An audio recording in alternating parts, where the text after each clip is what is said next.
खराब झालेला महामार्ग आणि पावसामुळे खराब झालेला राष्ट्रीय महामार्ग 125 किलोमीटरचा महामार्ग जातो आणि हा रस्ते हे कधी दुरुस्त मी आजही म्हणतो, माझी आजही भूमिका तीच ठाम आहे की ज्या वेळेला सर्वपक्षीय आंदोलन होईल 2 विषय राष्ट्रीय महामार्गाच्या संदर्भातून, ती राष्ट्रीय महामार्गाच्या संदर्भातून आजही माझं म्हणणं आहे, मी पहिल्या प्रथम इलेक्टिव्ह पण केला होता, विधानसभेमध्ये विषय मांडले होते, बैठका पण लावल्या होत्या, प्रचंड त्रुटी आहेत, परंतु या त्रुटी संदर्भातून सर्व लोक ज्यावेळेला आंदोलन करतील, जसं आपल्याला साताऱ्याला टोल लागू नये ही प्रमुख मागणी आहे, त्या बाबतीमध्ये सगळेजण उतरले त्यावेळेला आम्ही 100% पुढे राहू.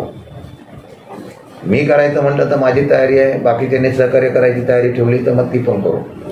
परंतु एक दिवस कोणीतरी सगळ्यांनी ठरवलं पाहिजे आणि एक आंदोलन जोरात झालं पाहिजे. आपला हक्क आहे तो आपला हक्क मिळाला पाहिजे. या संदर्भातून सर्वांनी एकत्र येणं गरजेचं आहे. माझी तर इच्छा अशी आहे की कोणी पुढाकार घ्यावा आणि त्याला सर्वपक्षीय, म्हणजे असं मी म्हणत नाही, परंतु सातारकरांसाठी सर्वपक्षीय आंदोलन हे फार गरजेचं आहे. आणि ते आंदोलन करताना त्याचा रेटा जो होईल, कारण एकटा जोगत्याने केलं की मग तिथं काय होतं, मग त्याला वेगळा रंग लागतो. तर त्या सर्व पक्षी आणि सर्व नेत्यांनी केला की तो रेटा होईल आणि मग सातारकरांना टोल माफी होईल. आणि टोल माफी द्यावी, टोल द्यावाच का असं माझं म्हणणं आहे.